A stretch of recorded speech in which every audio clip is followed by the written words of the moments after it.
after the stream. This is what I'm working on tonight, is Black Marrow pages for my upcoming graphic novel series, Black Marrow. This is page 10 to 11. This is double page spread, and this is for book 2. It's not done yet. I'm doing it in a weird order. I'm kind of doing colors at the same time as I'm doing inks. I have to do some background stuff on the bottom, and I have to add in a crowd of people in front of this train. This excuse me, this lovely, ornate, opulent, beautiful steam engine train that I ripped from the pages of history. Yeah, this is what we're working on tonight.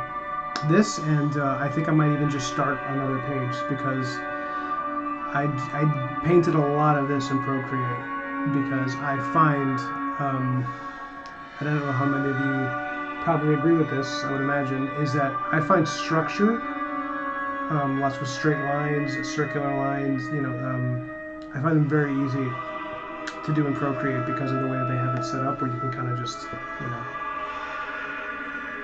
you can just hold a line that forms. I find it really quick and easy to do things like that in Procreate. So I might save a lot of that for Procreate, but I still downloaded it for this Mac. You know, I moved it over here through Dropbox so I can just show you guys how this page is coming along. And I have some really good news, my friends. The publisher has gotten in touch with me, and I'm going to do a more formal announcement of this, but you'll be the first to know before I even put together like a cool video announcing this. Black Marrow's release date is set. This graphic novel, or at least the first installment of this series from which this page is from, comes out October 16th, right before Halloween, just in time for you spooky nookies to get some of that Black Marrow goodness right before the holiday. Yeah, it's perfect timing. I love it. I love what they're doing, and I hope you like this eerie kind of Lies of Peace soundtrack that I'm using as the background. It does feel appropriate for the type of book this is. And I'm doing a live stream. People usually show up about 20 minutes in. There might be questions about the book, or about art, or about comics, and I will answer them as best as I can and as cogently as possible, considering that I've been like super excited all day after hearing this announcement. Like, I'm absolutely psyched,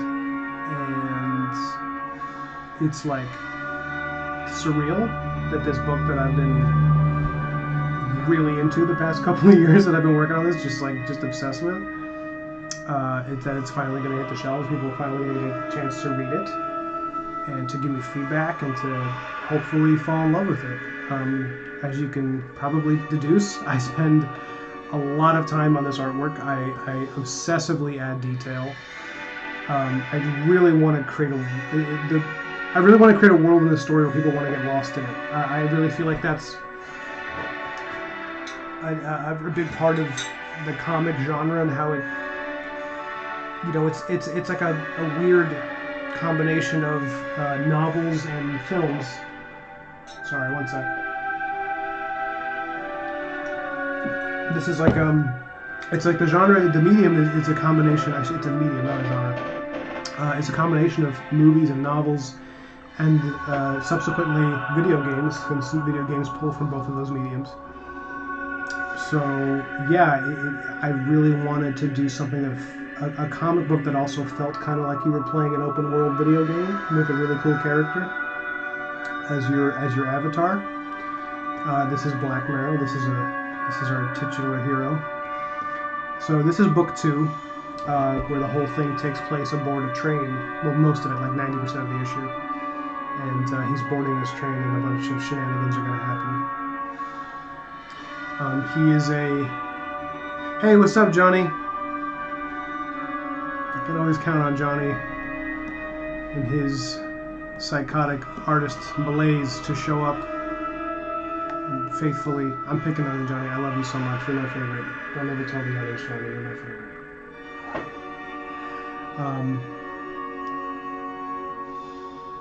What exactly are the brown and gold? Oh, on the train? Is that what you're asking about?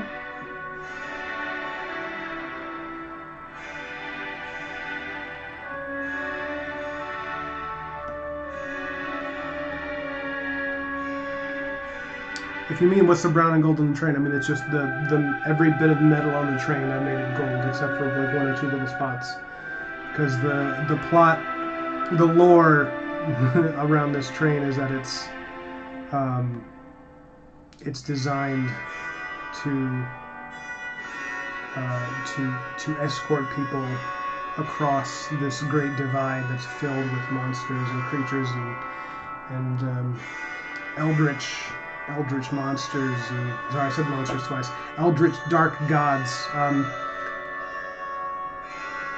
Yeah, the hues are just meant to be. I'm really this issue. I'm trying to invoke turn of the century kind of feeling because of everything you're looking at. So I gave everything a very golden hue, but the train itself is like a lot of warm colors. And the in-world reason for that is that the engineers and the people who build it are trying to kind of distract you from the horrors outside because the train is moving over a territory that's really dangerous and filled with dark creatures, and I wanted the territory to be like a lot of bluish hues, like a lot of blue and green, kind of like sickly pale bluish green, like a lot of the things you're going to see there. So as a result, the train is this nice opposite color, color set, where it's lots of warm reds and yellows and very candlelit and opulent gold and not in the least of which because it's a ritzy accommodation. It's a train that gets you across this dark dimension, and it's pretty. It's expensive, and it's meant to feel like you're traveling in style when really you're just like hoping that nothing gets into the train that's outside. So they're also on a platform with electric, lights overhead like lanterns, so it kind of bathes everything in a golden light. Yeah, so like this panel here, this was one of those panels that I did it really quickly, but it still came together how I wanted. This is when Black Marrow arrives on the train platform, so he's walking through the mists, and you see he's escorting a prisoner on his horse, because the whole plot of this issue, not to spoil too much of it, but it's Black Marrow escorting a prisoner on the train, and then some shenanigans happen on the train where some horrible, scary guys want that prisoner. And so Black Marrow has to try to escort this guy, who's also himself a criminal, through this dark territory on this highly hazardous, dangerous train while all these horrible monsters are trying to get at this guy because he's double-crossed other people. So it's kind of a bounty hunter story. And this is book 2, as I said. So book 1 is a different plot where it's about Black Marrow storming a castle with vampires. It's very direct. I wanted a very direct first issue to really announce the character. Yeah, so I'm going to take a look at the script and see what the next page is, because that'll determine whether or not I work on this page at all, or start working on the next one and then finish the last bits of this page for what I'm working on Procreate. Deal? Johnny, how are you, man? How you doing today? Did you catch the beginning of the stream, Johnny?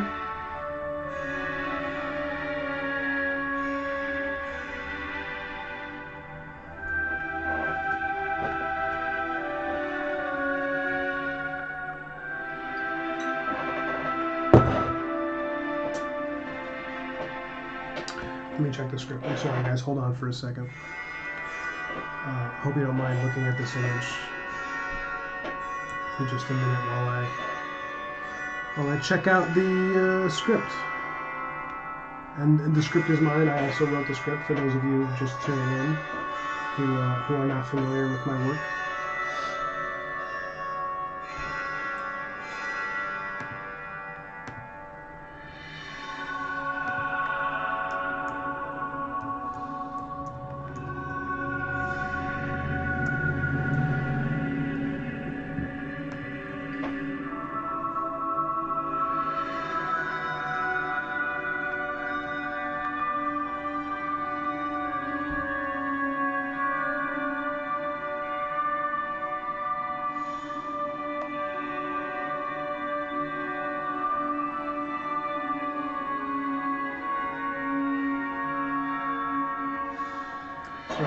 One second, guys. I gotta find my place in the script.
How was work, man?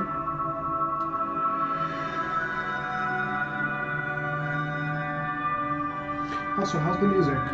Do you like? Are you a fan of? You probably haven't played Liza P, but do you like organ music? I like the mood of this music. That's why I'm playing it. I enjoy it on many levels. I also really like that this music kind of sounds very video gaming. Like you can tell it's like somewhat. I don't know how to describe it. It has that sound where it almost could be a soundtrack to a game from like the late '90s, in a good way. Where it's kind of like comfort food. Where you're like, oh, this is like a Castlevania, or like a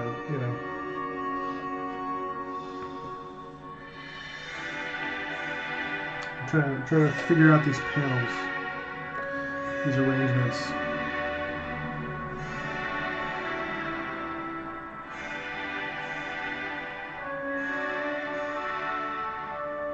Let's see.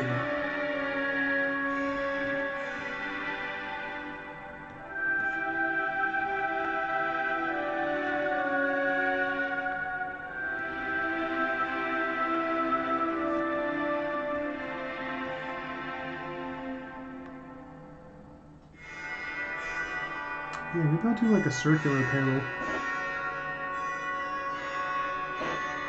If you look at this one, I got a circular panel here somewhere, no? Almost.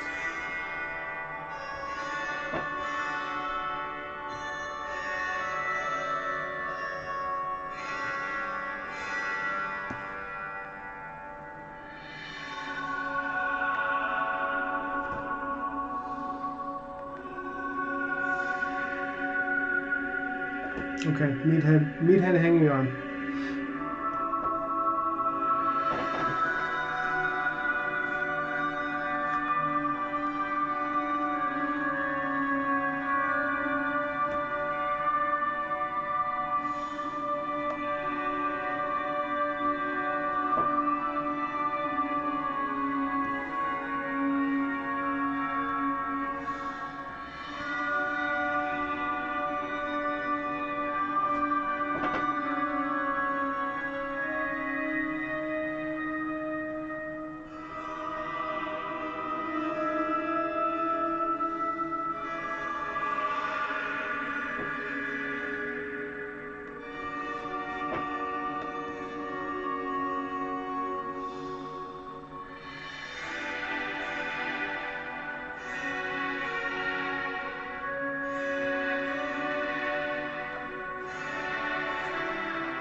I know what I'm gonna do here. I really like when the panels just fill up the whole damn page. Honestly, I love it.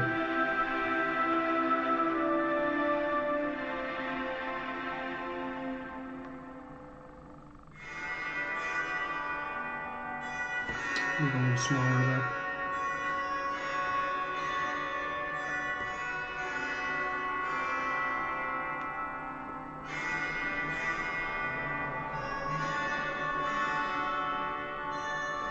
Yeah, that looks good.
Hold on a sec.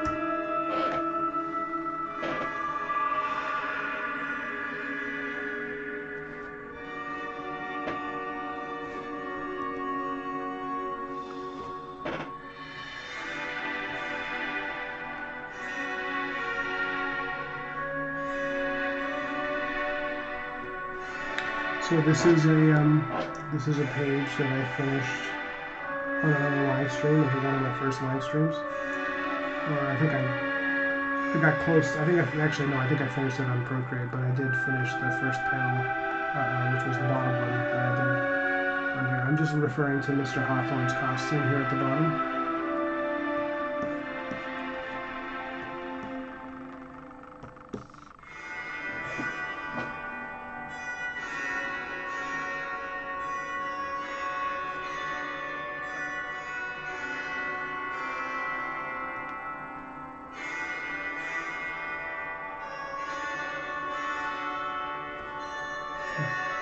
He's got a certain style of tie. I want to make sure I'm accurate.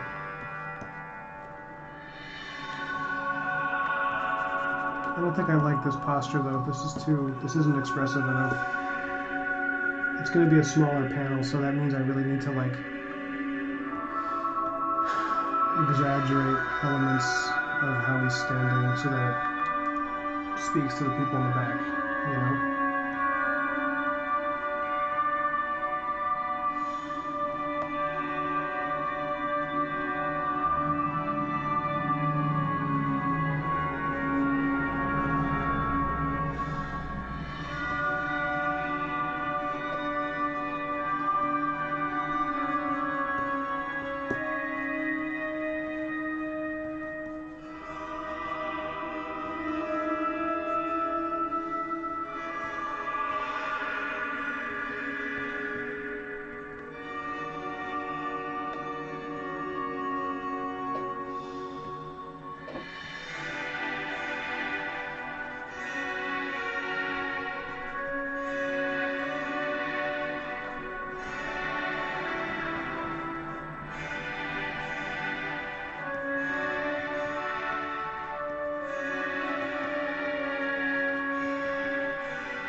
Just going to use this layer as a marker for their height, so it feels like a repeating shot, like a steady shot or a repeating panel.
Really, Johnny.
Looks like a porthole. Oh, the panel.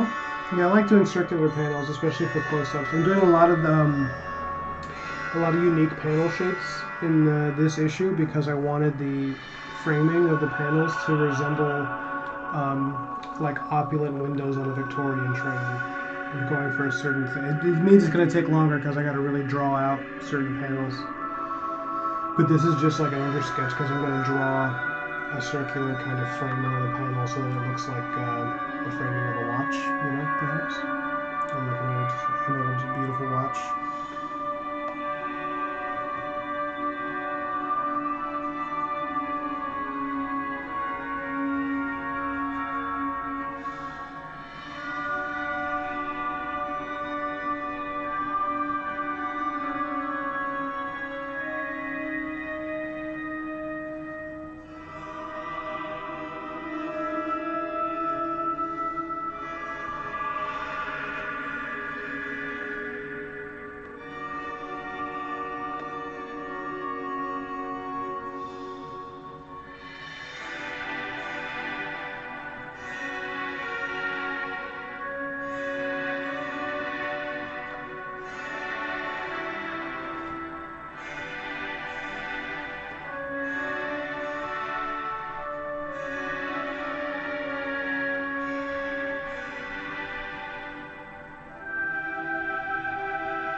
Yeah, I find that that's true also. For anyone who's not reading, Johnny says starting with blue or red is a good way to find the placement before black. Yeah, I think it is. I don't always do it. But you can tell when I do it because it means I'm anxious to ink. It means I really want to get to the ink phase. So I keep the sketches like light because I just want to like get to the good part. Okay, now this hat is not easy to figure out the dimensions of.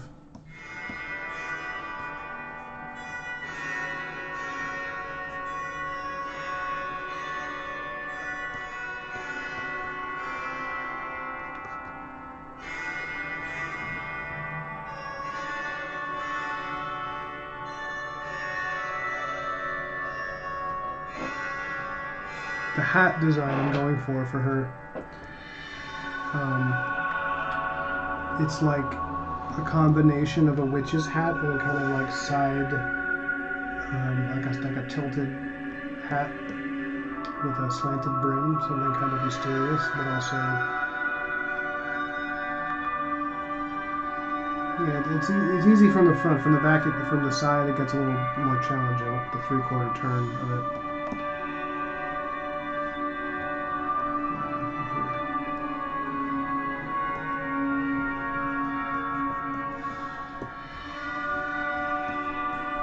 Do you sketch with blue line, John? Johnny.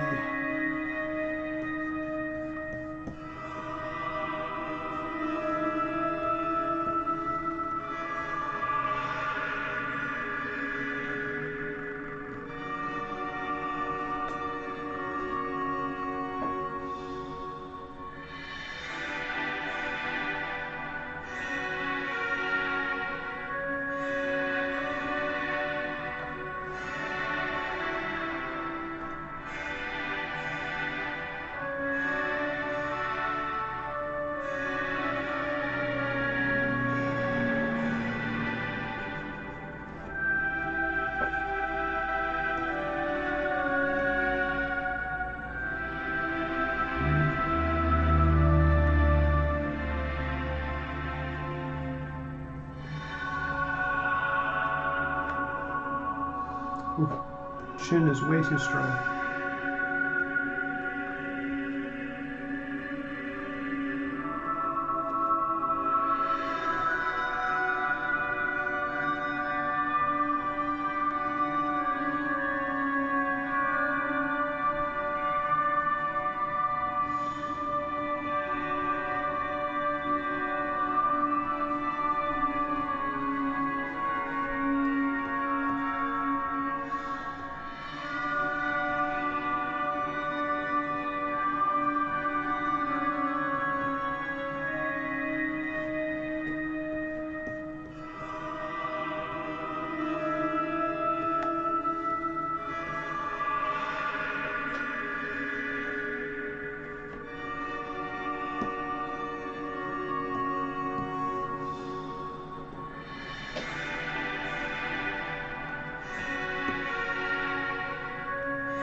funny. Usually I do the eyes very early on in the drawing, and I'm doing them last in the sketch. This is a rare thing for me.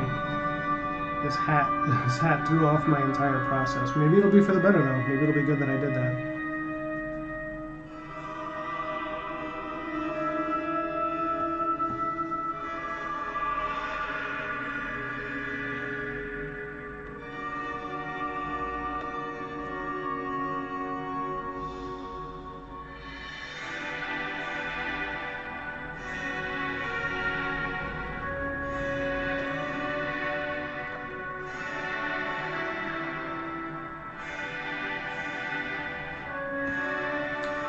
Should it be a smile, or should she be more sort of coquettish?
Why is red the final stage, Johnny?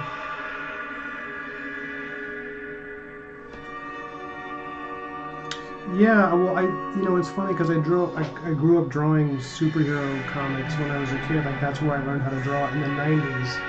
I don't know if you know how ridiculous some of the female anatomy was. I mean, the male anatomy was also ridiculous, but it's easier to take male anatomy and like downsize it to regular proportions because they just had ridiculous amounts of muscle on people, so you just kind of shave that down. With women, it was more like they would do things that were like inhuman, So as I've gotten better as a professional, it's been about like taking the things that I like about women, like the things I like about them, and just like making them not quite as exaggerated, so they can still, they can still sing of femininity without being like, making you feel like you're reading hentai or something. Because I do want her to have a certain allure, but I want it to be like, she's a real creature. She's not like a sex robot,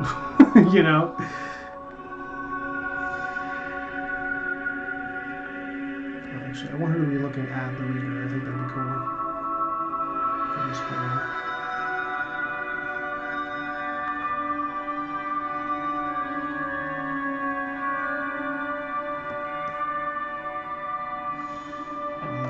That looks okay, actually. So you flip it, and then a bunch of things are off.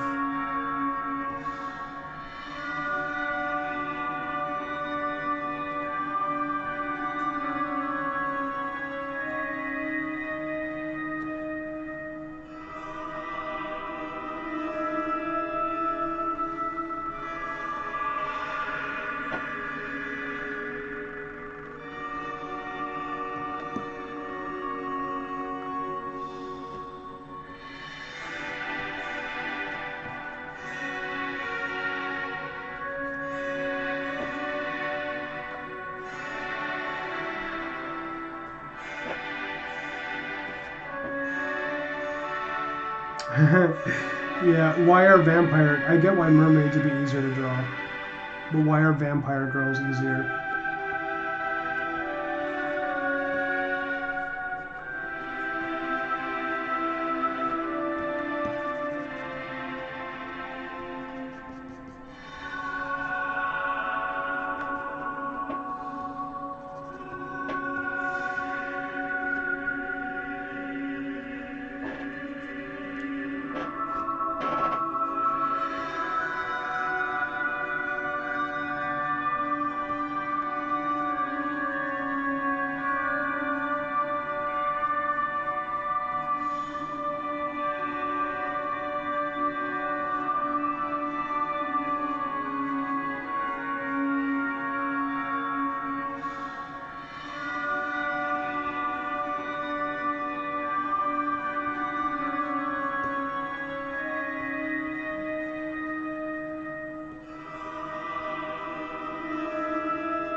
Their jaw's too big, it looks like they're holding a lot of teeth. Well, yeah, I guess that's true of almost anyone. Although I think when men are drawn with really big jaws, everybody just assumes they're Giga Chad.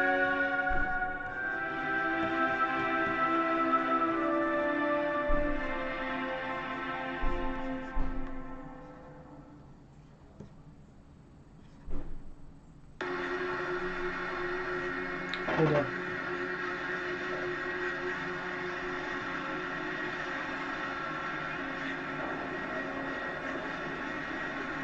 I'm going to change up the music.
Let's see, did I give her a birthmark in the final version? No, I guess not.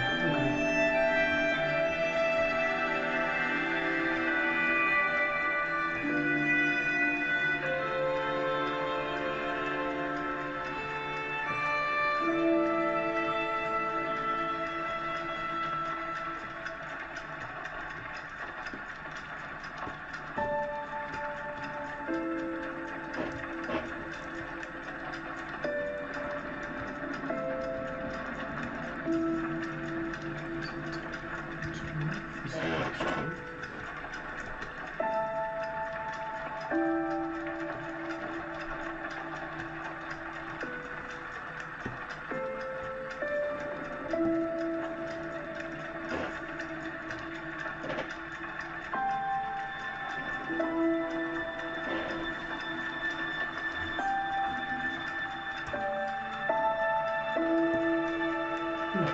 Let's just see. I think maybe it's possible that 600 DPI is unnecessary. It's like 3 by 5,000 pixels, and yeah, it's possible that I can bring the DPI down to like 400. What am I doing here? Flipping cameras.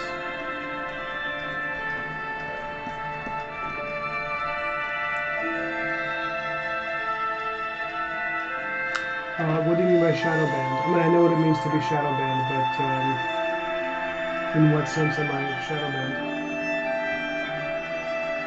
And why would I be? What offensive thing have I done? Tell me. Tell me what you mean by that.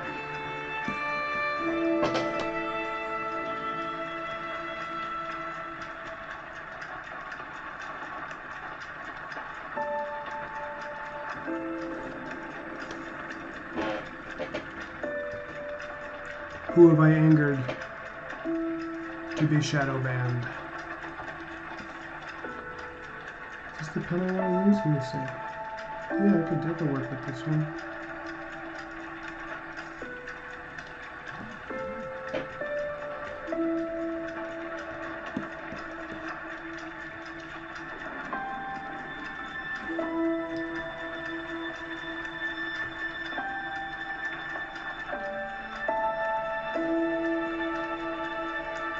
Too strong.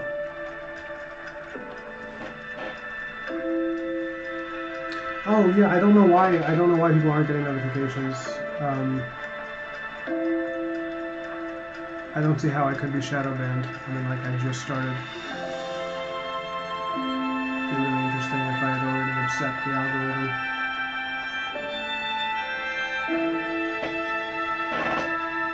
Although it is odd that I have 50 subscribers and like nobody ever seems to know what the hell's going on. I have to do some research and find out why that is. Because like I really don't get many. Like, a lot of my views happen afterwards, like after I've already streamed. And at this point, I should have, I think, probably a few more people. I don't know though. You tell me. Maybe this is normal. Algorithmic antics, as they say.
Oh, okay. Do you think that's what it is? That you had it set to personalized?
Hey, what's up? Shut up. I'm glad you're here for this because that image, that commission that I was talking to you about,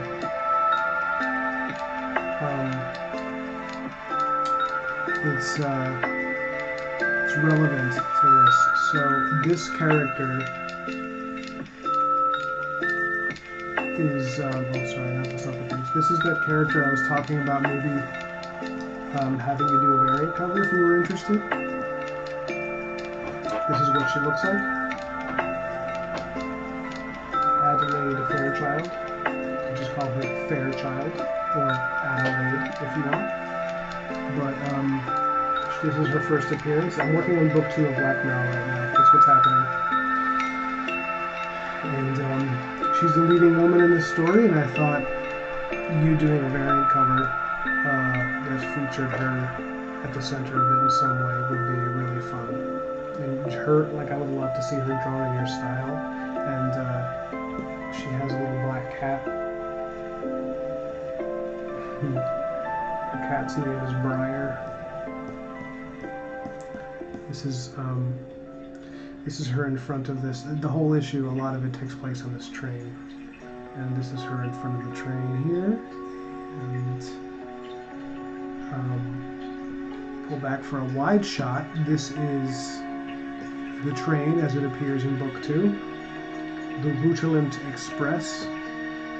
And she and Black Mirror are going to have this whole adventure on this train while they're very flirty with each other because they used to have a whole complex relationship. Anyways, yeah, so this is the train I designed for it. I went for something like impossibly opulent and pretty. Like a real train wouldn't really, you couldn't maintain this probably. But I really wanted to invoke that kind of hyper-Victorian look to it. Yeah, so this is, and here's another shot of her here.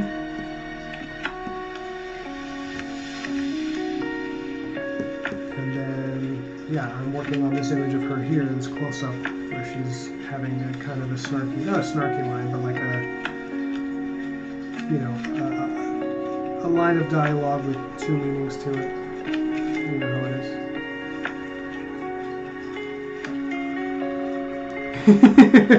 Dom Goff mama. everybody loves a choo-choo. We've talked about this on this stream before. Everybody loves a choo-choo. How's your night going? Shut up. And also, Johnny and I were just trying to figure out if people are getting notifications, or if perhaps they're not. Let me know if. I mean, it's possible, totally probable that you don't have notifications like on for my channel, but if you did, let me know if it's not working. Let's put it that way. I'll leave it there. Because I'm trying to figure out if I need to figure out some, let's say, algorithmic shenanigans.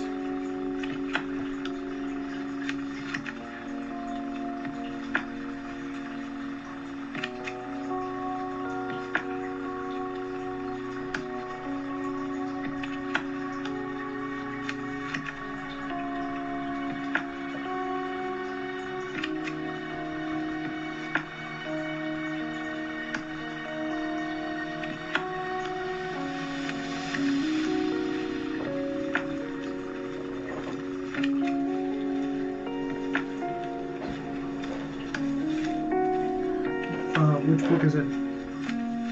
Hey, what's up, Kyle? Haven't seen you in a minute, man. I'm glad you're here. Thanks for. I sent you a notification just in case you want to come hang out, because I miss talking to you, man. Thank you for appreciating the choo-choo.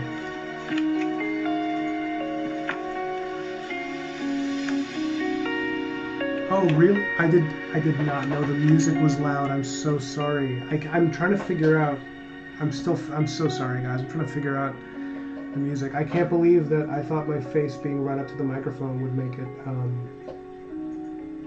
make it better, but I guess the music is still too loud. That sucks. I'm so sorry. I wish I'd seen what you said earlier.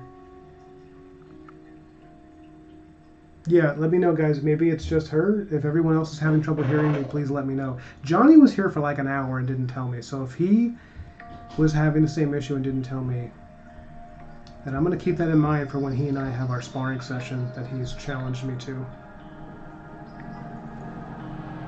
Guy wanted to bite. Wanted to box.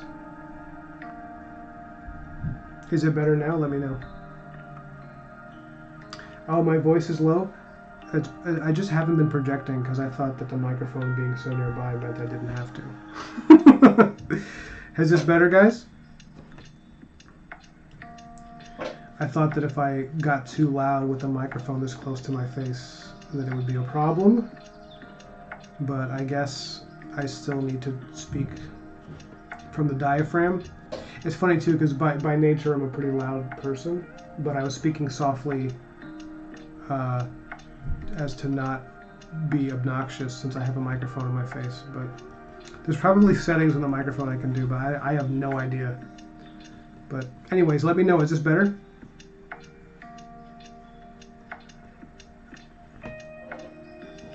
It's a little better.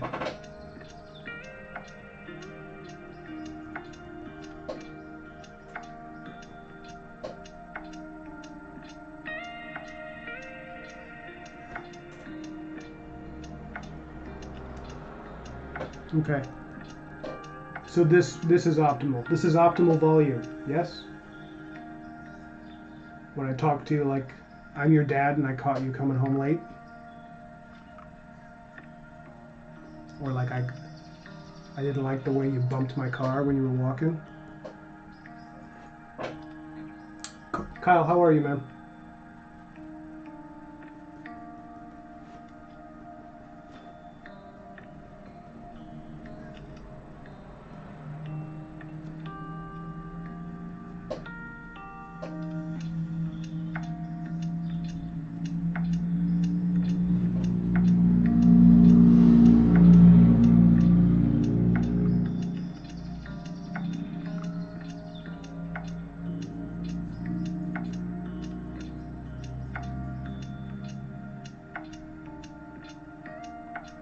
Oh, that's the name of the book. The book is Los Pesos. Sorry, I have these blue light glasses on and they make everything blurry. Los Pesos de Julia by Emilia Pardon Bazan. Tell us about the book, please.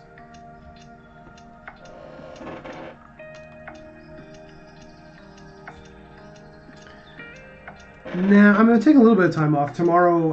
My fiance and I are gonna go drive up to this beautiful lake nearby, and we're gonna do the 4th of July there. You know, I think there's gonna be some fireworks, and we're really, looking forward to that. It's gonna be really beautiful, and it'll be a good, you know, stimulus to get me away from my goddamn computer because I'm always here just drawing all day. That's why I do go to the gym and I go out for hikes and stuff, but it'll be nice to just be like in the middle of an afternoon or evening, just drive out, and sit by a beautiful lake and watch as people blast the sky with lights. And I'm feeling really patriotic. I can feel it in my huevos.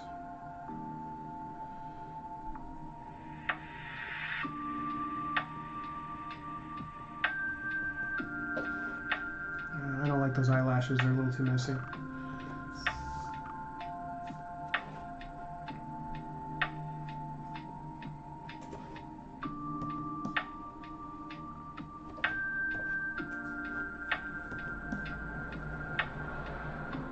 I'm taking a lot more time on this panel than I usually do. I'm moving a little slower than usual. I'm usually like a really fast artist, but I think on this book I'm becoming more and more precious because I realize that there's like an actual audience for it. I mean, I always take my work seriously, but now knowing that this is going for like there's a major release coming, and I'm like, okay, it means and there's no deadline. They keep telling me like, take your time, because this is already book 2 and book 1 is in the can, plus a preview comic. And now that I have you guys here, I can make the announcement to a few of my friends. I found out the release date for Black Mirror 1. It's going to be October 16th.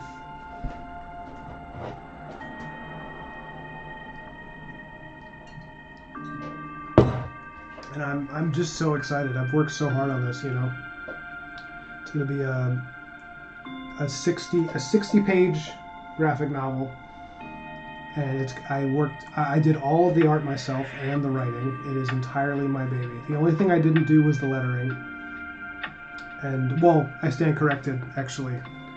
Let me correct myself, I should say. I did do lettering, and the publisher was like, we have a better letterer. Let us have someone else do it.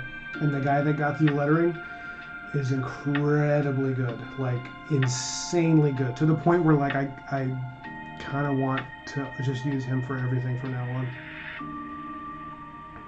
But I was doing my own lettering for something else recently, and I feel like my lettering has improved.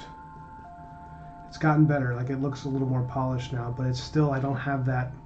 Like, he does it all in like Adobe Illustrator, so it just looks like incredible, and he knows how to stylistically match what I'm doing, where he'll like use the same color palettes and a similar tone. He knows what he's really good. So, but everything else that you're going to see in that book is me. From the first line of dialogue to the last paint stroke of the colors. And so I did that for 60-something pages, and not even including, I should say, the 3 covers. I've been waiting for months to find out when the release date was going to be, because they were trying to figure out what's that optimal release date, And October 16th, which is perfect for this, because this is like a Halloween kind of book, And yeah, it's great, and it's already done. Like, book 1 is in the can, and like I said, and it looks just incredible. I think it came out looking really good. I know that's immodest, I'm sorry, but like, it was just, the book design, everything, it just looks really good, and I'm really proud of it, and I'm gonna get to like actually show it to people. So I'm gonna do a bigger announcement for it. I'm gonna do like a, big video announcement. I'll do like a trailer or something. I'm gonna hire a friend of mine to do some editing for it so that it looks badass, like the, you know, a film trailer or something, really epic. You know, while not, hopefully not taking itself too seriously, but you get the vibe. You know, you want it to feel really polished and professional, and yeah.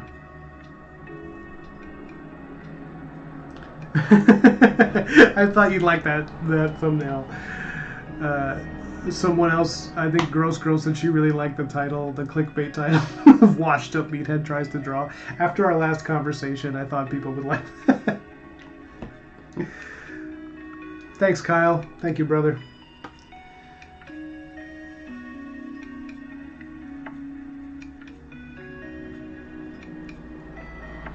You ended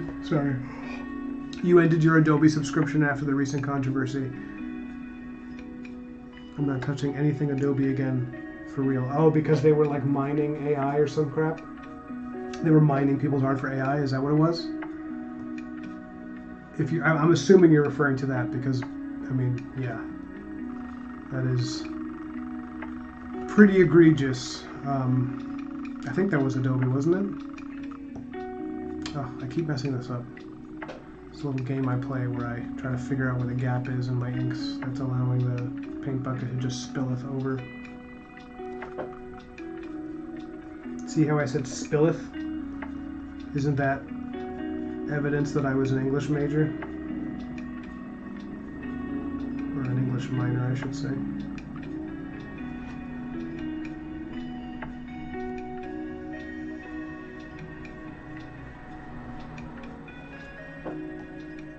Yeah, I was so excited when they told me that I just like was celebrating at like 11:30 in the morning. I was like, yeah! Woo! It's like not even the afternoon yet. I'm like, maybe I should get a beer.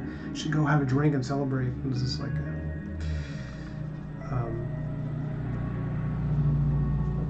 so I did. I had a couple of beers at 11:30 because we had them left over from a party from like 2 weeks ago, and I don't really drink like almost ever.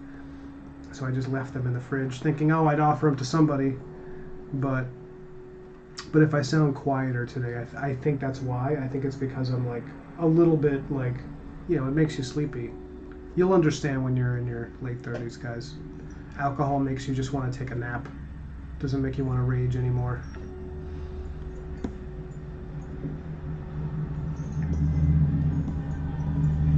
Although I think I was kind of... it's so noisy out there. I think I was kind of like that in my 20s too. I think in my 20s when I drank, I wanted to like go to sleep or like lie down. I was such a dork. I was a minor in English. Is that surprising? And then I majored in, you know, in drawing and painting, which I don't know if that was a good idea. I mean, like, because I don't know that I can directly connect that to my current career, since it was like really not about illustration at all. It was just about like, you know, modern art stuff. So I never felt like it was relevant to me personally. And then I realized I made a kind of a big mistake. I don't know if I like this spot blacking I did here. Yeah, I think I'm going to get rid of that. I think I have to.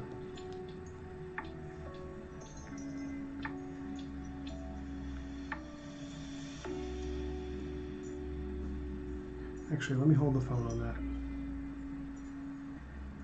Maybe I should. Yeah, I'll see if maybe I can make that work. Oops.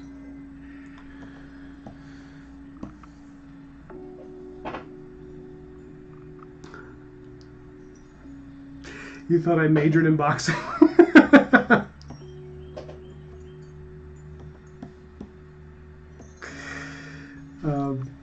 That's really funny.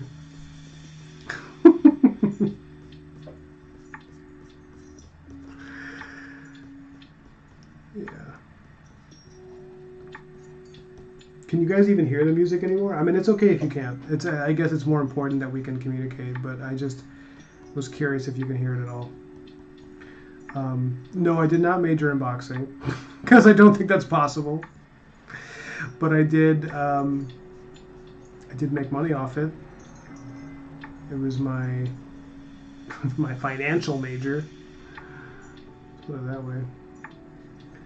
And I used it to pay for part of my major. Like I think I paid for a portion of my education with like, you know, money I got from fighting, from boxing. Well, mostly from teaching boxing because it's more lucrative. It's more lucrative to teach classes.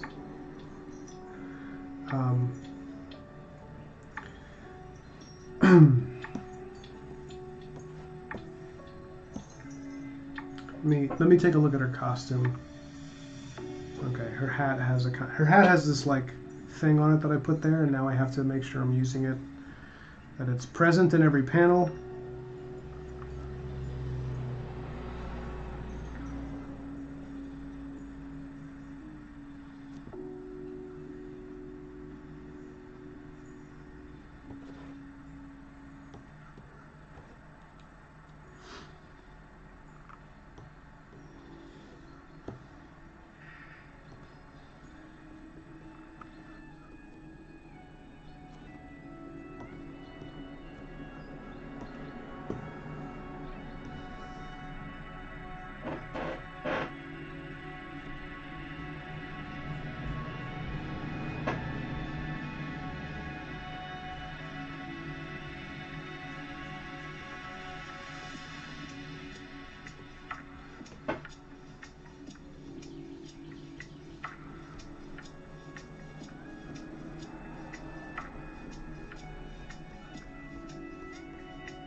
Shut up. That's exactly how you make money in boxing. You nailed it. You need no further knowledge on the subject. You approach random people, you challenge them to a fight. It doesn't matter how old they are, man, woman, dog, doesn't matter. You beat them in a fight, and when it's done, they know the code.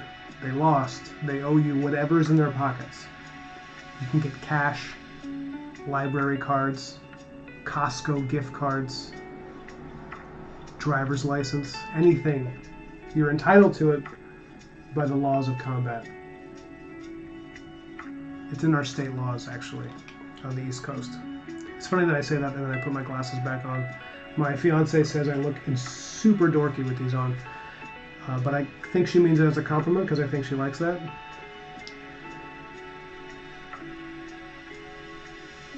I like that you're continuing to describe it and it's just robbing people.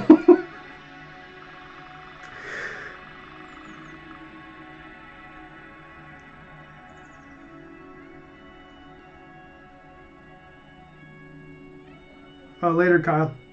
Thanks for showing up, man. It was cool to see you. Or, it was cool to see your name in a chat box.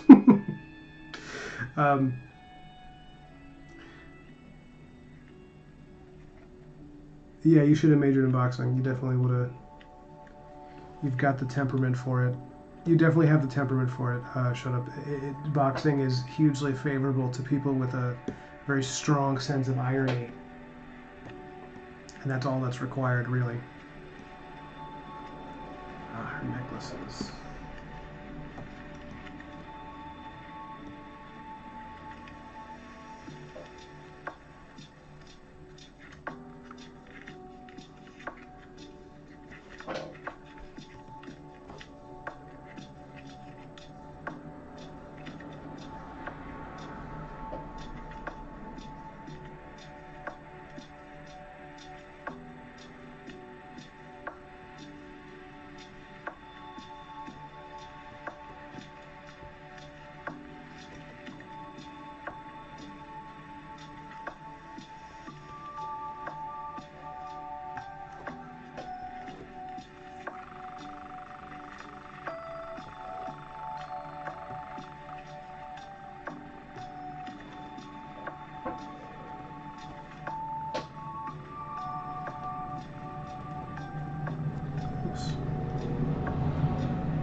shut up. Do you have like, how many process videos do you have? Because I've been meaning to ask you how you're getting that effect, how you're doing that in Procreate. Because I use Procreate a lot. Like the entire first issue of Black Mirror was pretty much drawn on Procreate, except for a few pages here and there. But the best pages were done on Procreate, and you know, I obviously have a very different drawing style, but I would love to know, or maybe you don't want to share it, it's okay, because it's a bit of a trade secret, I guess. But I'd love to know how you did some of the things you did. I mean, because I find painting, straight up painting in Procreate to be less easy than like line art. I find it easier to paint sometimes with Clip Studio.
My dad boxed, she says.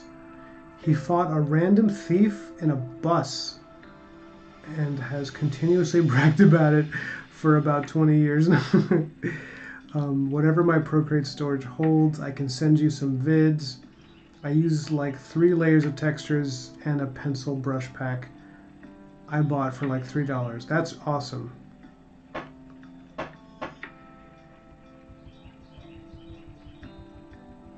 That's really cool. It's also really funny about your dad. I mean, it's true. If a guy has a story about him winning a fight, if he's not used to it, like it's, you know. I mean, when I was boxing, obviously I fought a lot, and I still tell those stories. Not even out of like a bravado, but just because it's like, it seems interesting to me. But you know, people have the chance to correct me, tell me if it's boring. You know, my friends, they're used to that when we hang out. You know, Ryan gets a substance in him, and then he starts talking about boxing. But it's never like, I don't just bring it up out of nowhere. It'll come up because it'll, like, someone will ask me a question, or you know, we'll watch a movie with some fight scene in it, and I'll be like, I don't know, something about that didn't work for me. Or I'll be really into it because it captured some elements of boxing, you know.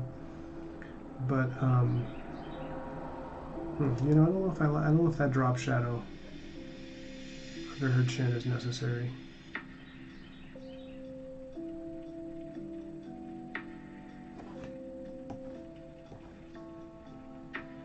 What kind of person is your dad? What kind of people are your parents? If you don't mind my asking.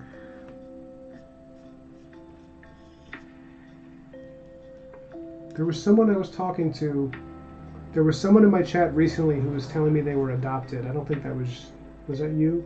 Oh no, I think that was Chicken Strike. That he was. Oh no, he's not adopted. No, he's not the one. I think his parents immigrated here. I don't remember actually, but someone was telling me about having been adopted. And I thought I was like, I really wanted to know more about it. Because they were like, you know, it was a very unique immigrant experience, I guess you could say.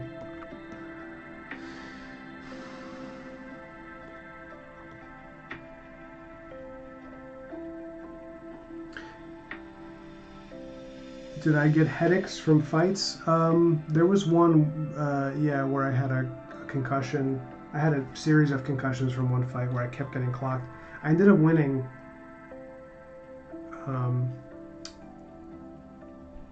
But it was, well, no, this was, so it was a sparring session, and nobody wins a sparring session, but I felt like in the end I had worn him down.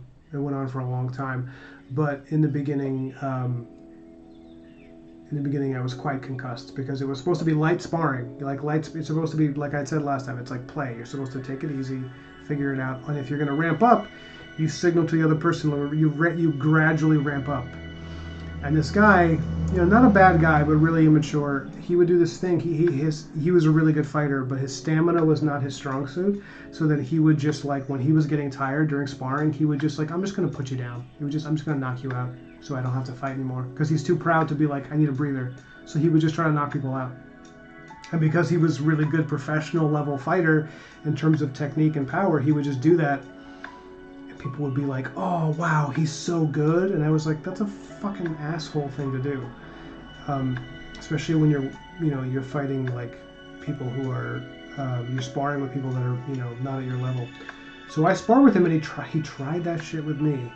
He tried to put me down, like, 3 minutes into the sparring session because he knew that he would have to be like, I'm tired, can we stop? And he tried that shit with me, and out of sheer spite, I wouldn't stop. Like, I refused to take a breather. He, like, clocked me. I got winded. He popped my eardrum. This side exploded my eardrum from the hit. And I was really angry, and I was like, I'm gonna make this, like, the worst day of this guy's life. And he was better than me, technically, but I knew I was probably tougher, in some ways. So I just and I would now do this now. Now I don't give a shit, but I was like 23 at the time, and I just was like, knowing. Like, I was like, oh, you've just communicated you're too proud to say you're tired and stop. So because you're too proud, I'm not going to do it, and you're not going to do it because you're too proud. So I'm going to just make this sparring session, this one round, I'm going to make it last forever until you can't lift your arms anymore. And because my eardrums popped, my coordination was really off. So basically, there was no way I could win. But I was like, my mind, I kept saying, I can't win, but I can lose for as long as I need to. And I just kept getting in there, and he kept trying to knock me out. And it went on for an hour straight without a break, like no round breaks. It was a 1 hour round. And he was trying to knock me out after he had popped my eardrum. And I was so pissed that he had popped my eardrum, that I was like, yeah, it was mostly spite. And he kept wailing on me, just wham, wham, and I kept just coming in, just stepping in, keep going. And every time I would throw a punch, I'd be so open because my coordination was so off.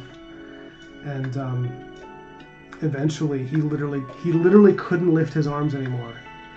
And he just stopped, and he was like, I gotta stop. And I was like, oh, you're quitting. And it was funny because, like, my face is just a map of bruises. Like, I just look like shit. I thought I'd broken my nose at one point. I hadn't. Thankfully, I did not break my nose, but I thought I did because I got caught several times here. And he hits hard. He was a really hard hitter. And he eventually was forced to quit and swallow his pride after an hour. And then I went right to the doctor, and they were like, you have many concussions. you have a series of them. And I was like, can I go to sleep tonight, or is it one of those things, am I going to end up with a coma? And they were like, no, just give it a few hours, but you're fine. Because there were a lot of really small concussions. Nothing, no brain damage or anything. And I had bruises all over my face for a few days, and I had to show up to work as a boxing coach with bruises everywhere. People were like, oh shit, did your last fight not go your way? And I had to be like, no, it was just a sparring session that went on and on. And then I found out, months later, I found out that he was, like, bragging to people that he had given me all those bruises. Yeah, Coach Ryan, everybody thinks he's hot shit. Well, all that damage I did there.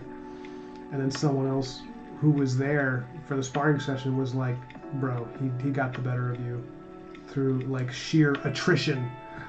And this other guy, he got pissed about that because it was like his reputation was at stake, that this this nobody gave him a hard time,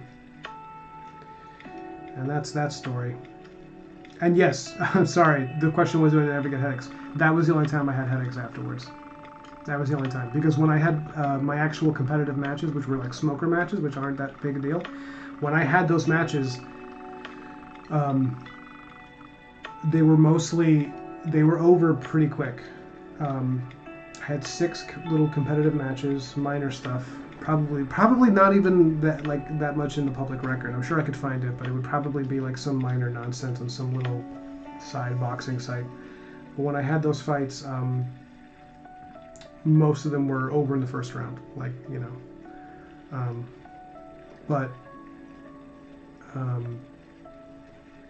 But they were, you know, pretty low level matches. They weren't a big deal. Like, it wasn't anything major. The purse I took home from them was not that much money.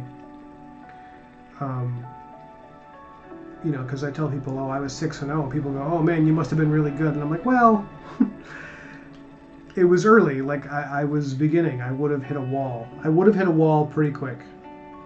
I'm sure that if I had made it to like the Olympic trials, or even just like higher level competitive matches, which I was like poised to do, if I had done that, I think I would have gotten wrecked.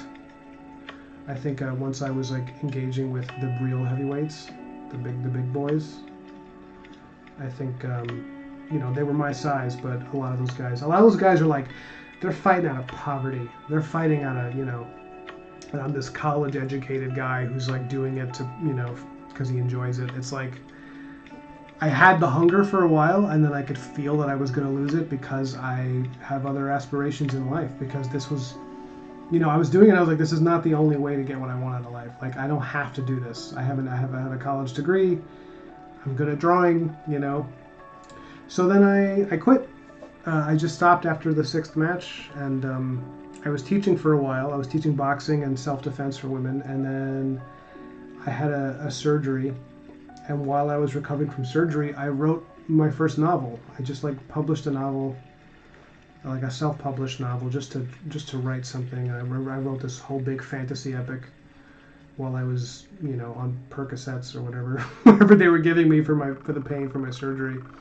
It was not boxing related. The surgery, it was something cosmetic. I had lost a ton of weight from when I used to be a really fat kid, and I had like excess tissue, like skin, you know, that loose skin. Not a lot of it, but a little bit. So I had a cosmetic thing to just get rid of it. And I've been meaning to do it for a while, and insurance didn't cover it, so I was saving up for it. Maybe this is all TMI, sorry guys. But anyways, while I was recovering from that, I wrote my first novel, and yeah, I self-published it. Sold a few copies, you know, made a little bit of money, and was planning to write a sequel, which I ended up doing as a graphic novel down the road. Anyways, after that happened, I didn't want to come back to boxing anymore. I didn't want to come back to it. I was just like, I think I'm done with boxing. I don't really have an interest in it anymore. Not in the competitive sense.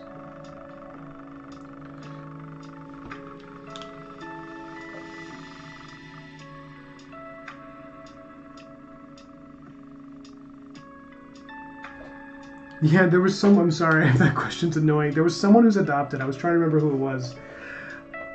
It's obviously not you.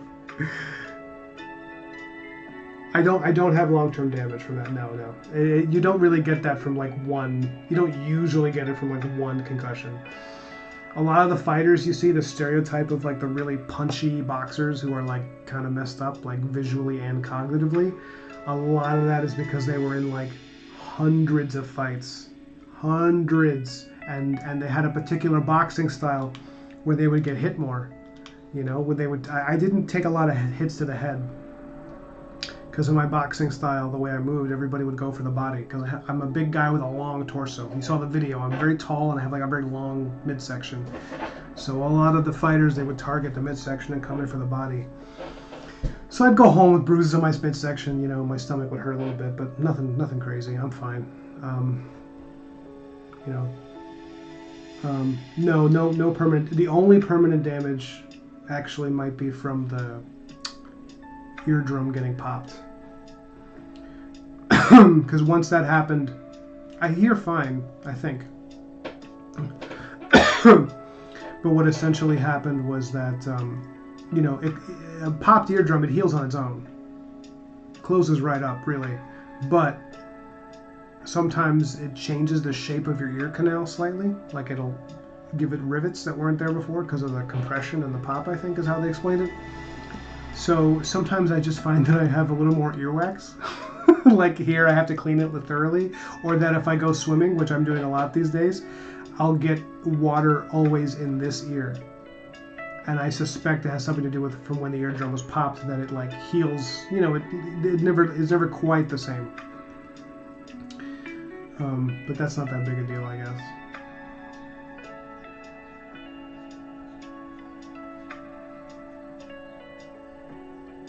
But a lot of crazy things happened when I did like carnivore, because then there were some hearing problems. And I did carnivore for a year where I just ate like meat and eggs, and it actually like healed after years after I'd quit. Like this is years after the injury. I tried carnivore and like old injuries were healing. Like the ear just kind of closed up. That was crazy. That was a crazy year, just seeing all the changes that had happened because I tried this diet that everybody was like, don't try it. It's too risky to eat this way that people have been eating for millions of years. I don't know. Yeah, that was cool. I don't do full carnivore anymore. I do like carnivore adjacent. I don't know. I'm doing like modified paleo. I eat like a lot of meat and eggs and stuff, but I eat more fruits and vegetables along with that too. I wasn't eating any vegetables, and I don't eat a lot. Like if my girlfriend makes a salad, I eat it, but I usually eat a lot of fruit. That's like my main carbohydrate is like fruit and like organic honey and syrup and stuff, maple syrup. Raw eggs in the morning. You can't boxers do that shit. We drink like raw eggs and milk and stuff, and you can't always just shake that out of you. Some people, once they're done boxing, they're like, I'm so glad I don't have to do that anymore. I don't have to drink the raw eggs. And I just never stopped. I like it. I don't know.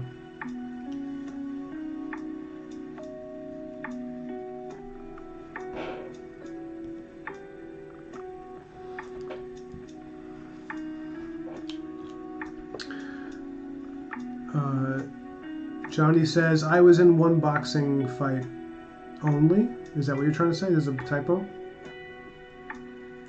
On a basketball court. Sorry, I was in one boxing fight. He threw one punch and KO'd me, and I had a headache for a week. Damn, dude. He just like sucker punched you? That's so messed up. Were your friends there? Did they stand up for you? That's really messed up, man. That's not really boxing. That's just assault. Boxing is, you know, it's a sport. You agree to it, you square off. That's just you being attacked by somebody who's an asshole.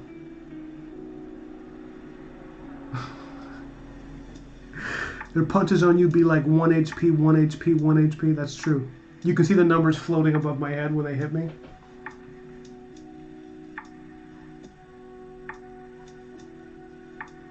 You did carnivore too for 3 months? It didn't, yeah, you didn't see a difference?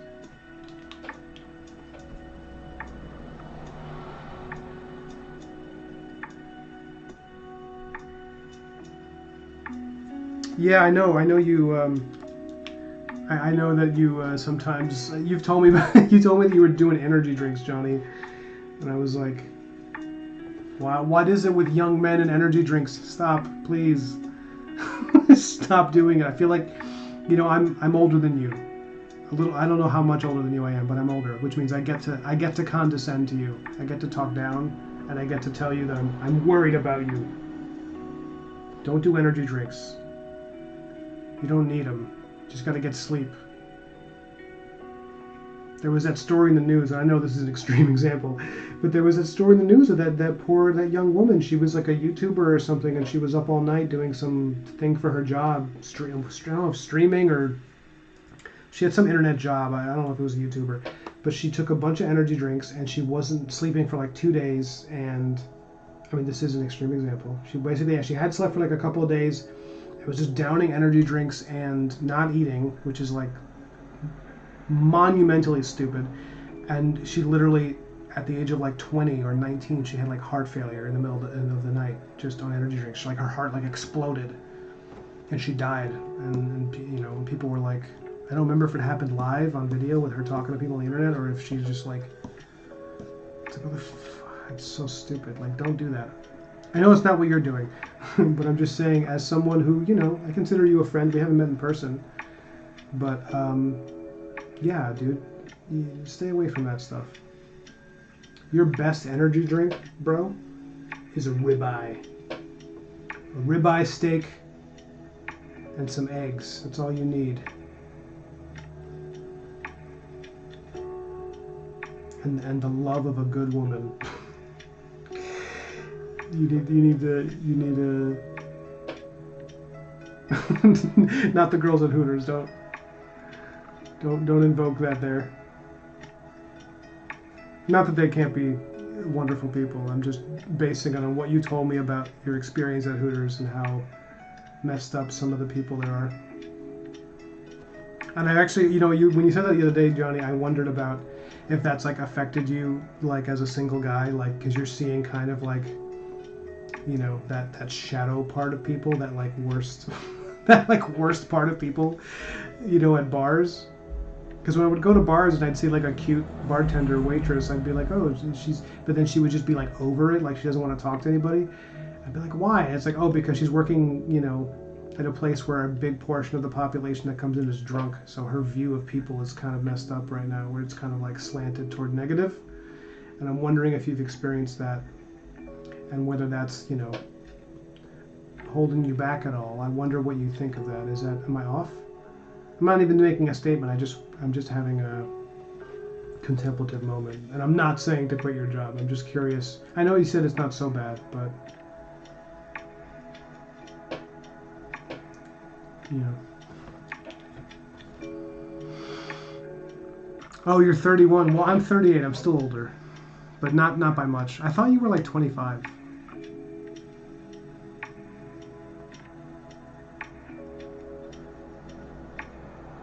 Dude, that's so fucked up.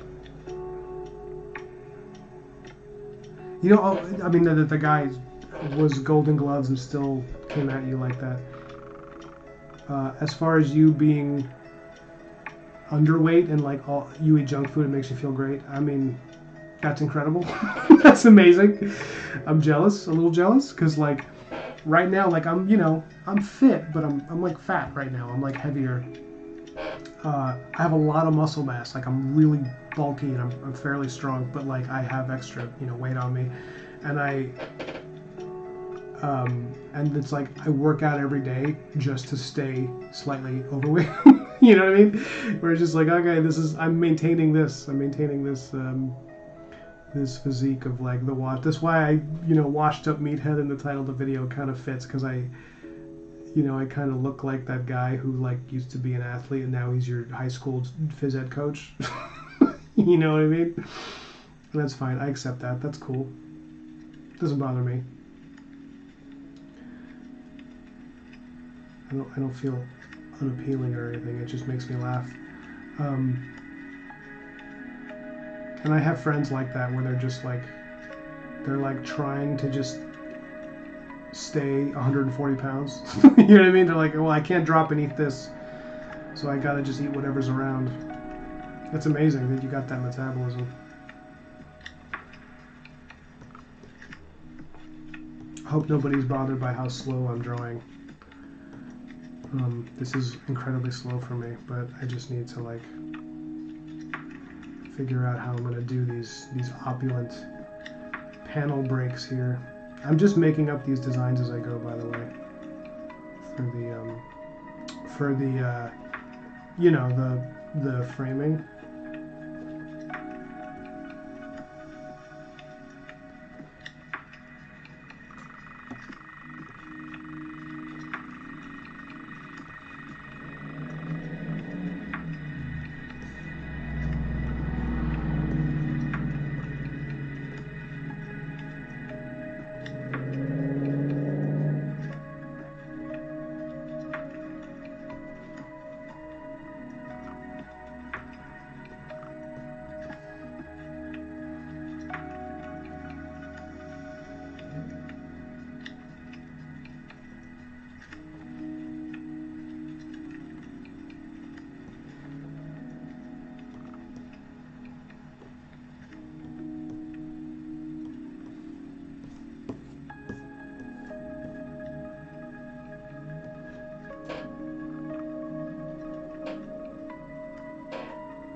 Wow. So you're sore for days after you work your back? That's...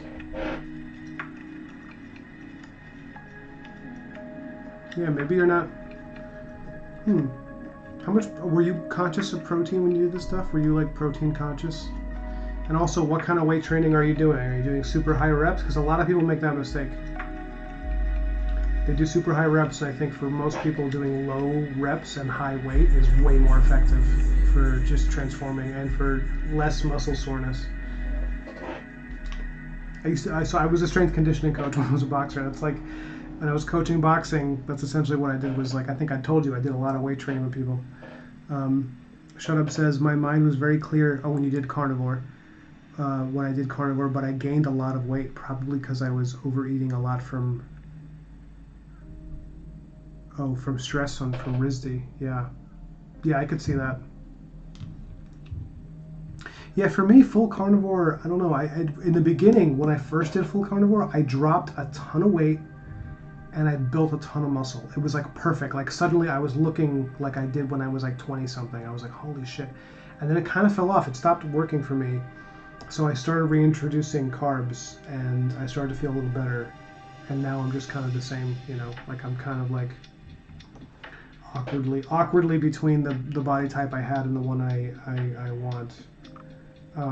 But it's not, I don't know, I guess as I get older I care less and less about how I look and more just like the fact that I'm able to do things makes me happy. Like, okay, well, I'm still strong and I can still fight and, you know, I still do those things, I practice. And if I can take care of myself and I can defend myself and I'm capable of running and hiking and, you know, that's important to me. But yeah, and you see those success stories of people who do carnivore and they're like absolutely transformed. Would you ever consider trying it again now that you're not as stressed, you're not at university? Because I've noticed with a lot of women that like the weight, I mean for men too, but it just, I guess because I've dated only women, I'm like closer to them when they're having their stressful time. Possibly I was the source of the stress at least once or twice, but that stress really affects the body visually. Like you can tell, like it affects the way people sit and the way the weight sits on them and stuff. And I've noticed that with girlfriends that I've had, that when they're going through a really stressful time and they're not sleeping as well and they're not metabolizing their food, their stomach's messed up, it's like some of them gain weight, some of them lose it, but they always show, you know. And then they become more stressed because they become self-conscious because they look different, which is really hard for people. I think for men, when we get stressed out, we just start to look old. We just immediately look. You've seen those pictures of guys who were in World War I and they came back after like literally like 6 months in World War I and they looked like totally different people. They looked like 50 years older. It was crazy. And then some of them, when they recovered, when they came back home to England or America and they were like chilling out, they were back with their wives and life was getting good again. It was like they de-aged, some of them. They like went back to looking like men in their 20s, you know, as opposed to like some indeterminable age where they just look, you know, awful. Yeah, it's crazy. I know that book, The Body Keeps the Score. I know of it, and I know it's been hugely debunked by a lot of people, but I still think it's an interesting concept that's worth considering.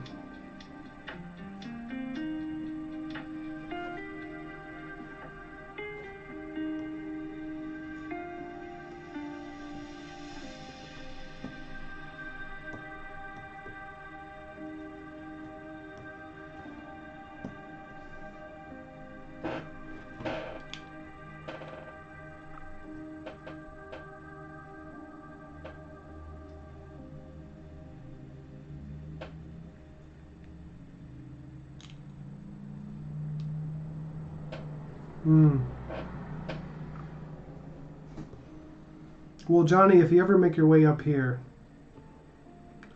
from Arkansas, you should hit me up and we'll go to the gym. I'll take you through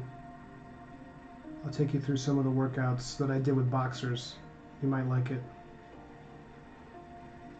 You might find it enjoyable. Um, but that's cool, Shut Up. That's cool that you would do it again. Because, yeah, maybe it'd be good. I mean, I don't know. I'm not telling anyone to do anything, but yeah, maybe you'd love it. I mean, like, for me, the mental clarity of once I just, I had this feeling, I had this bullshit theory that I was, not even a theory, just like a cope, I should say. I had a cope, but I was like, yeah, this is before carnivore. I was like, yeah, I'm eating a lot of crap, but I'm still working out every day, and I'm boxing, so I can kind of get away with it, right? And it's like, no, I couldn't. It was catching up to me. I could feel like I was getting more inflammation. I'd work out, and my elbow would be hurt, and my shoulder would hurt. It was like the inflammation of just processed food. It just hits you. So when I started doing carnivore, it like forces you to cut out processed foods, and then suddenly, like within a few weeks, it was like not only was I losing weight, but I was like, man, my inflammation is just gone. And then I realized, holy shit, my ADHD symptoms, like my ADD of like constantly being distracted and thinking about other crap when people are trying to talk to me, it just lifted. It was just like it was so much easier to pay attention and to maintain attention. And like that's the mental clarity you're talking about. I can relate completely. I also find that my mood was much more stable. I'm always a pretty happy person. I'm like obnoxiously cheerful sometimes, but yeah, it definitely made me like really balanced to where I wasn't like deliriously manically cheerful, and I wasn't like falling into terrible moods. Instead, I was just kind of nice, comfortably in the middle, where I was like, yeah, things are good. They can be better, but I'm happy. I'm alive, and that was kind of where I remained, and I wouldn't get, my confidence was up. I wasn't like, and again, it's one of those things where it's like, yes, I'm a fairly confident person, because you have to be if you have the personality type to become a fighter of any kind. You have to have an almost stupid level of confidence to be, doing that stuff. But I was just very comfortable with it, and yeah, I mean, I've been kind of maintaining it for years. And I fall off. Today I cheated. Today I had bagels. I don't usually eat grain because I'm gluten free. But anyways, sorry. I hope this isn't boring to you guys that we're talking about this. I'm still talking about it because it seems like you guys both have things to say about it. So anyone else in the chat, they can contribute. But this is kind of a small chat today. It's kind of nice actually to just have the two of you.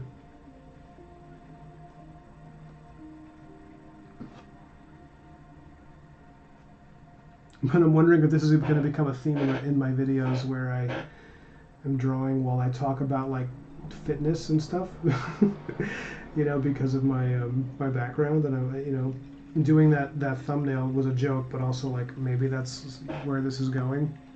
Maybe that's the direction that these videos are taking.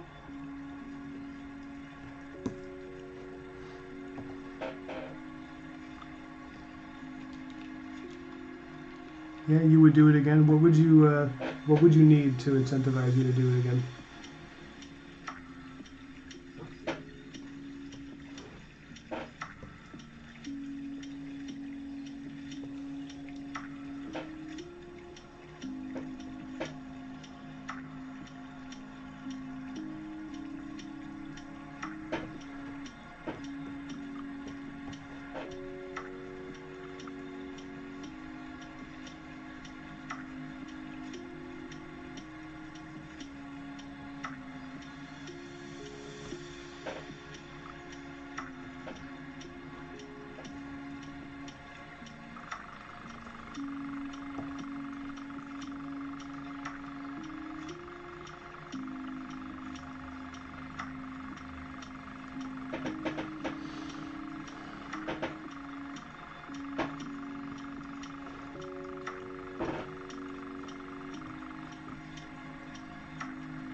What kind of weightlifting did you do?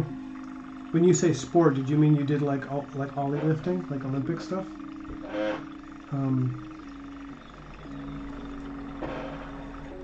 You did like clean and jerk or whatever? Because that's the sport that I competed in that you saw in the video when I was... It'd be really funny if you also did that. Like a surprising amount of artists apparently are doing that.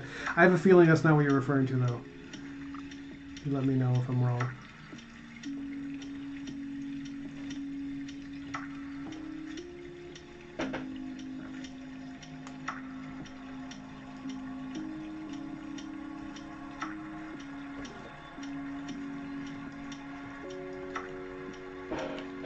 Hey, what's up, guy?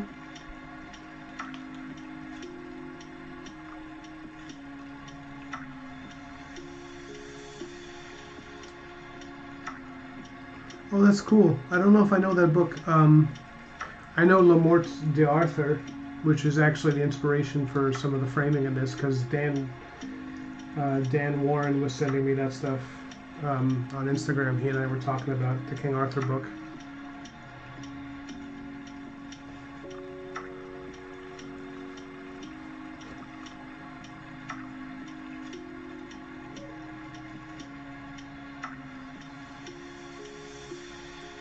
I probably would like it, guy. You should send it to me, please.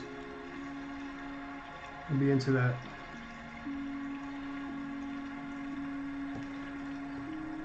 I'm gonna text my fiance and see if she's ready to have dinner.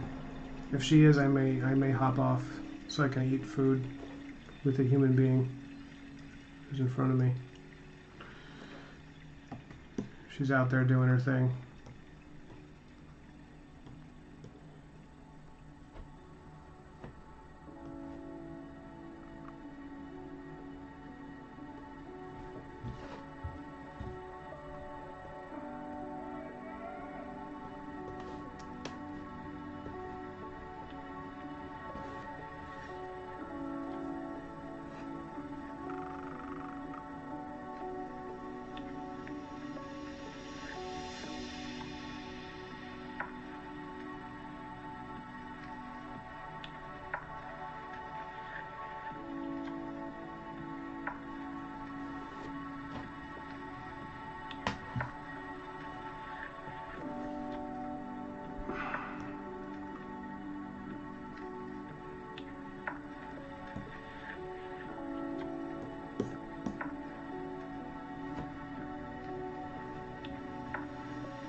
Nah, you know, I think I'm gonna just keep it how it is. Yeah.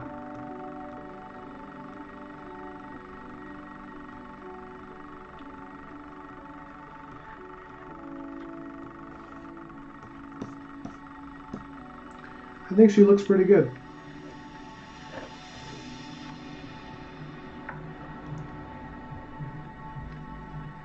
Maybe I'll give her eyes a little more shade because she's looking a little bit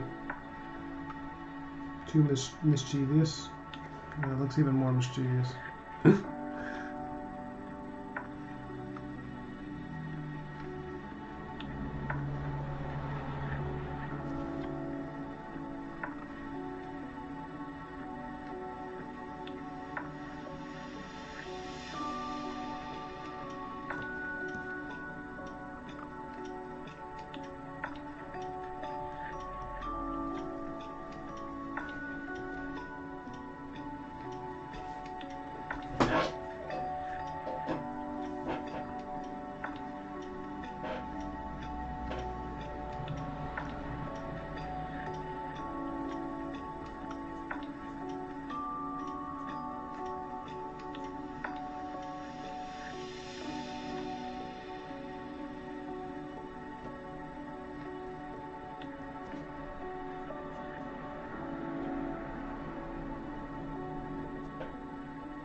I see. I see what you mean, shut up. And, yeah, dude, Guy, I'm glad you stopped by, man. I love hearing from you. Yeah, why do you want this week to end?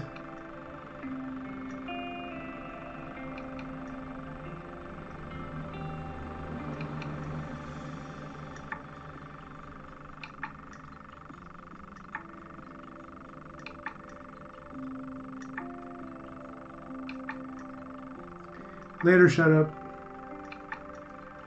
Enjoy whatever you got going on.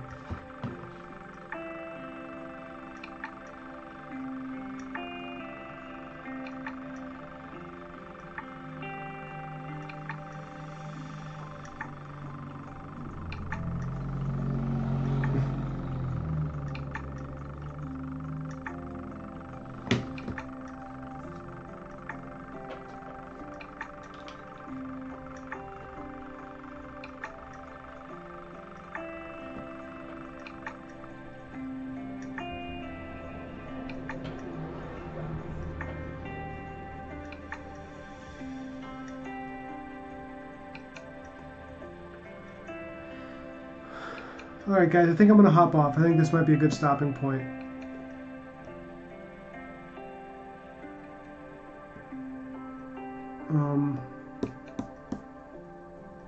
Yeah, I think that's it. That's it for old Ryan. Why is he doing that? Go back. Okay guys, I'll try to maybe hop on, maybe not tomorrow. Tomorrow might be hard, but certainly Friday. Maybe I can do tomorrow. I'll let you guys know if anybody's interested. But thank you guys for showing up, and this was a good one. I hope the faint music was relaxing. I'm trying to figure out how to source music directly from the desktop. Gross Girl, she tried to help me figure that out today, but then she didn't realize I had a Mac, and a Mac is not so easy to do that. Because a lot of the tutorials are for PCs with that stuff, with like sourcing audio for Discord, for OBS. Sorry, I meant to say.